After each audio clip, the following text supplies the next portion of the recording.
solidarity. Several dozen Canada Post workers, along with allies, gather in downtown Nanaimo to call on their employer to get back to the bargaining table.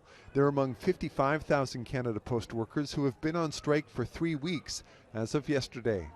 Yesterday was a very disappointing day. Canada Post's second offer, since mediation stopped, was actually worse than the first offer, so now we're going backwards. We're not accepting that very well. In a statement issued today, Canada Post says it's surprised by the union's public comments, as we have made significant moves to close the gap on key issues like weekend delivery, pensions and wages, and bring much needed urgency to the discussions.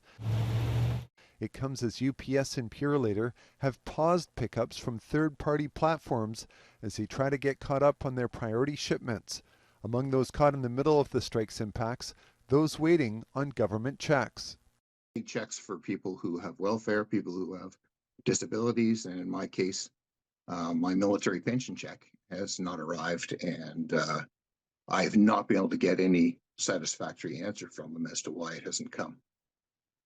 Lorenz says Courtney's Canada Post building has a sign that says checks would be available November 20th, but his check usually arrives at month's end. We're not going to go hungry. We heat the house with firewood, so my hydro is going to be kept down.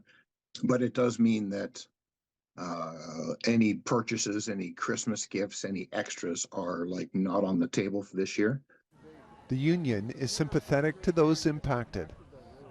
The big couriers don't go to small communities. Canada Post is the final mile delivery company that takes everything to all the small communities. So I get that they're hurting, and we're sorry that that's happening. But unfortunately, it's really Canada Post not wanting to negotiate fairly. The union believes Canadians have some major misunderstandings about the negotiations. The strike is just about money, and it's not. And the second really big misunderstanding is the financial crisis that Canada Post is claiming that they're in. It's really just mismanagement and then spending billions of dollars on infrastructure changes that aren't necessary. Canada Post says the union remains persistent in their demands to represent people outside their bargaining unit, such as making cleaning staff and other contracted support services permanent Canada Post employees.